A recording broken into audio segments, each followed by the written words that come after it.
Hello everyone, very warm welcome to Low Point channel. Myself Saurabh Yadav, your legal aptitude also legal studies mentor.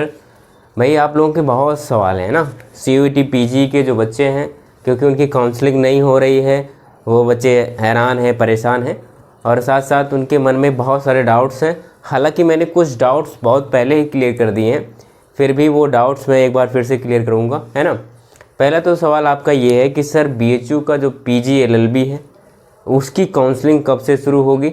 जैसा कि मैंने बच्चों आपसे पहले ही बताया था कि इससे पहले बहुत सारे यूनिवर्सिटीज़ जो PG के हैं अपनी काउंसलिंग करा रही हैं, ठीक है।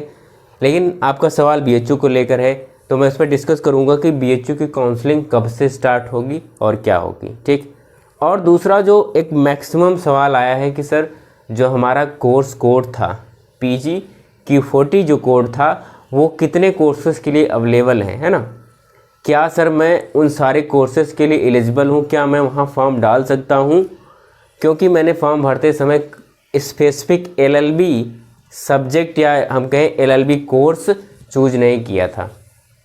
तो मैं आपसे पहले बता दूं कि जो आपका कोड है ना, जिसका आपने एग्ज़ाम दिया वो कई सारे एग्ज़ाम के लिए एलिजिबल है ना।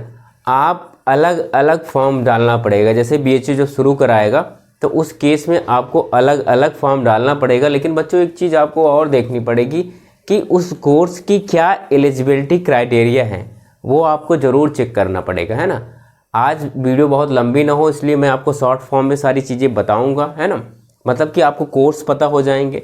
तो जो कोर्स आपको अच्छे लगे बच्चों, ठीक है, जो कोर्स आपको अच्छा लगे उसमें PG Q40 में जो आप कर सकते हैं, है ना। MA के बहुत सारे कोर्सेज, MSc के बहुत सारे कोर्सेज हैं। हालांकि MA और MSc के बहुत सारे स्पेशल कोर्सेज हैं जिनमें अलग से उन्होंने एग्ज़ाम CUET PG ने करवाया, लेकिन बहुत सारे MSc MA के सारे ऐसे एग्ज़ाम हैं जो आपके इसी कोड से हो जा रहा है। मतलब इसी पेपर जो आपने LLB के लिए दिए इसी से आप वहाँ भी एडमिशन ले सकते हैं। अगर आपका LLB में नहीं हुआ तो MA में भी कर सकते हैं या फिर MSc भी कर सकते हैं, ठीक है। लेकिन वो कुछ स्पेसिफिक कोर्सेज़ के लिए हैं, है ना। मैं आपको आज बताता हूँ पहले क्या क्या कोर्सेस हैं, उसके बाद मैं आऊँगा काउंसलिंग पर, है ना। और आप इस बात के लिए कभी मत घबराएं कि आपसे क्या होगा। जब काउंसलिंग के समय जो चीज़ें मांगी जाएं वो चीज़ें बहुत अच्छे से भरेंगे, है ना, ठीक है। काउंसलिंग के समय आप इस कोड को यूज करके अलग अलग कोर्सेस में अप्लाई कर सकते हैं, ठीक है। क्लियर है सभी को। देखो कहाँ कहाँ अप्लाई कर सकते हैं हम लोग कहाँ अप्लाई कर सकते हैं। MA में MA के कुछ कोर्सेस हैं बच्चों, हम लोग उसमें आएंगे। MA के कौन कौन से कोर्सेस हैं। MSc में MSc के कुछ स्पेशल कोर्सेस हैं। PG डिप्लोमा, है ना, जितने भी PG के डिप्लोमा कोर्स होते सब में, जितने भी PG के डिप्लोमा कोर्स होते सब में ये काम कर जाएगा, है ना। अब और जितने भी आपने सुना BPED, बहुत बच्चे शायद सुने होंगे, ये बैचलर ऑफ फिजिकल एजुकेशन होता है ना। ये MPED BPED सुना होगा आपने, तो यहाँ से BPED भी इसी से कर सकते हैं, ठीक। तो देखना अगर आपकी मेरिट ठीक है तो BPED भी जो बच्चे चाहते हैं वो, ठीक है। फिर या हम लोग मैम्ड कर सकते हैं या मैट बोले ये कर सकते हैं, ठीक है। या ये सर्टिफिकेट, बहुत सारे कोर्सेस होते हैं, सर्टिफिकेट के बहुत सारे अलग अलग कोर्सेस होते हैं, तो सर्टिफिकेट के कोर्सेस कर सकते हैं, हाँ। तो ये बहुत बच्चे इच्छुक होते हैं, अगर आप भी इच्छुक हैं तो ठीक है। और आप LLB तो कर ही लेंगे, ये तो पता है। आप क्या कर सकते हैं, BLib कर सकते हैं, है ना। बैचलर ये MLib है ना, MLib कर सकते हैं। मास्टर ऑफ लाइब्रेरियन, ये लाइब्रेरी का कोर्स होता है, तो MLib इतने कोर्सेज कर सकते हैं बच्चों।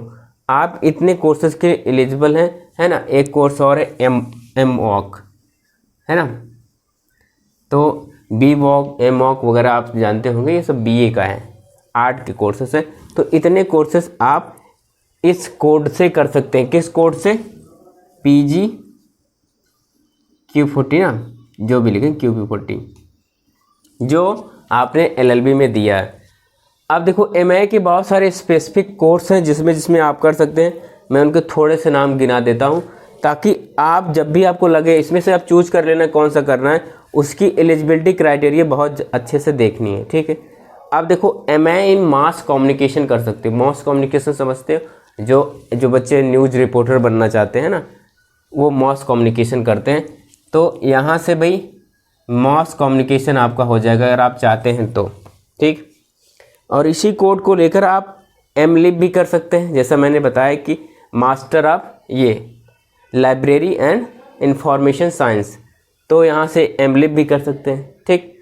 इसी कोर्स को लेकर MA मनुस्क्रिप्ट में कर सकते हैं। मनुस्क्रिप्ट आप समझते हैं, कुछ लिखने वाला, पढ़ने वाली बात। और इसी में आप BPEd कर सकते हो, मैंने बताया है आप BPEd कर सकते हैं इसी कोर्स से, ठीक। इसी कोर्स से बच्चों आप master of vocation in retail and logistic management में कर सकते हो, हमने बताया MWOC कर सकते हैं आप, ठीक है। Master of vocation of hospitality and tourism management, आप टूरिज्म का भी कोर्स यहीं से कर सकते हैं मास्टर में, PG में, है ना। इनके बच्चों, लेकिन आपको जो कोर्सेस मैं अभी बता रहा हूँ, इनके आपको एलिजिबिलिटी क्राइटेरिया ज़रूर जाके देखनी है ना। हालांकि सबका बैचलर है, कुछ कोर्सेस में थोड़ी सी एडवांस चीज़ें मांगी हुई, एक बार उसको ज़रूर देख लेना, है ना। अगर बिल्कुल नहीं समझ में आ रहा है तो मुझे फिर बताना, मैं एक एक करके बना दूंगा, ठीक है। इतनी बात आपको समझा दी जाए, अगर इनमें से कुछ पसंद होगा तो हम लोग कर लेंगे, है ना।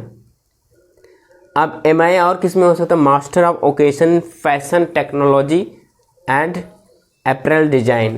तो ये MWOC जो होता है, MWOC के बहुत सारे ब्रांचेस होते हैं अलग अलग, है ना, ठीक। आ रही बात समझ में। तो ये कुछ कोर्सेस हैं। MI इन आर्चिवल स्टडी कर सकते हैं, मैनेजमेंट में कर सकते हैं। MI हम लोग मैनेजमेंट में भी कर सकते हैं इसी कोड को यूज कर मतलब इसी का नंबर यूज करके। MI इन सोशल साइंस, ठीक, बहुत अच्छा है। सोशल साइंस आप बहुत, जो बच्चे UPSC स्टेट PCS के लिए ज़्यादा लालायित रहते थे, तो वो लोग सोशल साइंस पे ज़्यादा फोकस करते हैं ना, तो सोशल साइंस भी इसी से होगा, है ना।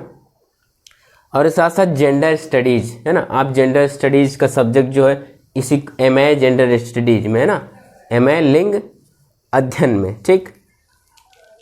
अब MA सोशल साइंस हो गया। Master of art in anthropology, master of art anthropology यहीं से कर सकते हैं। Master of personal management and industrial relation, ये भी इसी कोड के अंतर्गत आता है। MI इन पब्लिक एडमिनिस्ट्रेशन, बहुत अच्छा सब्जेक्ट है।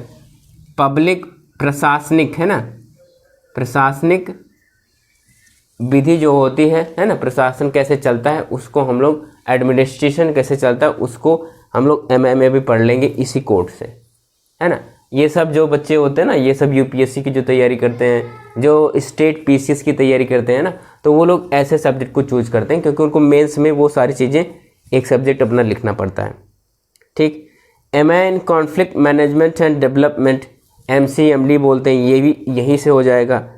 MI in social exclusion and inclusive policy, यहीं से हो जाएगी। MI इन इकोनॉमिक्स, ठीक है, एनर्जी इकोनॉमिक्स में ना, हालांकि इसका नहीं, ये नहीं हो सकता, ये 44 कोड है ना। MI in integrated rural development and management, तो रूरल डेवलपमेंट में और मैनेजमेंट में भी आप MI इसी कोड से कर सकते हैं। मतलब आपने LLB का भले ही पेपर दिया है, चाहोगे तो अलग अलग यूज कर सकते हो, है ना। मास्टर इन हेरिटेज मैनेजमेंट में कर सकते हो। हेरिटेज मैनेजमेंट, आप विरासतों को कैसे मैनेज किया जाता है, इसका भी अगर आप कोर्स चाहते हैं तो इसी कोड से कर सकते हैं, ठीक। तो ये कुछ खास कोर्स थे जो आप इसी कोड के थ्रू कर सकते हैं ना। बाकी एक बार CUET PG का BHU के साइट पे जाओगे, वो जो उसका प्रॉस्पेक्टस एंड नोटिफिकेशन डाउनलोड करना, इनमें से कुछ पसंद आया हो या मैंने अब तक जो बताया है उसमें से कोई कोर्स पसंद आया हो तो उसकी एलिजिबिलिटी क्राइटेरिया देख लेना, ठीक। अगर तुम एलिजिबल हो तो जब काउंसलिंग होगी तो फॉर्म भर लेना, है ना। तो ये टोटल मैंने मैक्सिमम जो इससे हम लोग कोर्सेज कर सकते हैं MA MSc MLib MWOC में, तो वो सारे कोर्सेज रहे, ठीक है। अच्छा बच्चों, अब बात ये है कि क्या सर सभी लोग भर सकते हैं?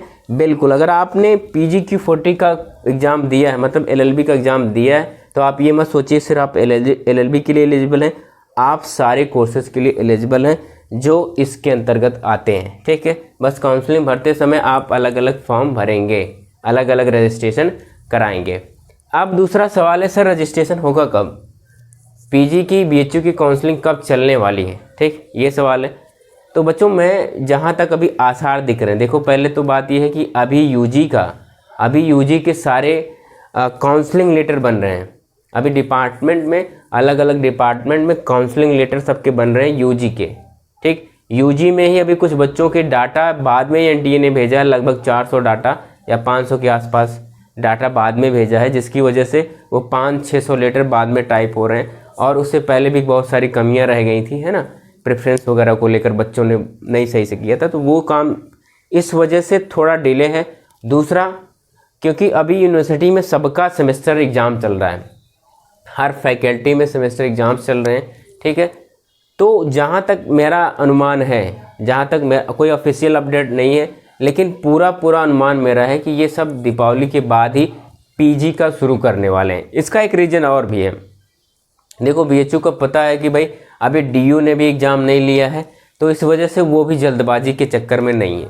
और बीएचयू के पास ऑलरेडी भी काम है, यूजी पे काम चल रहा है, उनके सेमेस्टर एग्ज़ाम चल रहे हैं, इससे पहले मिड टर्म्स एग्ज़ाम चल रहे थे, है ना।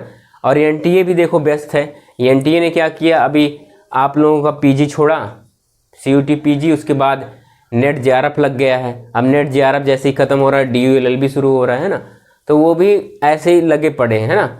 बाकी बीच बीच में और सारे कॉन्ट्रैक्ट ले रखे उसने, वो करा रहा है, ठीक।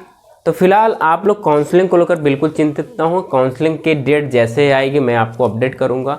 हाँ, तब तक आप क्या कर सकते हैं, इन कोर्सेज में अगर आपको कुछ चुनाव करना है, अगर आपको लगता है कि सर मुझे मान लो मेरा सर एलएलबी में नहीं होता है, तो मैं क्या करूं, तो इस कोर्सेज में जैसे मास कम्युनिकेशन का बड़ा अच्छा कोर्स है, आप न्यूज़ रिपोर्टर बनना चाहते हैं तो, या फिर प्रशासनिक विधि वगैरह, प्रशासन पढ़ना ठीक रहता है, कि ऐसा माना जाता है कि ये सब अच्छे सब्जेक्ट होते हैं जो आपके आईएएस पीसीएस में बनने में मदद करते हैं, जो आपके मेंस के सब्जेक्ट होते हैं, सोशल वर्क वगैरह, है ना।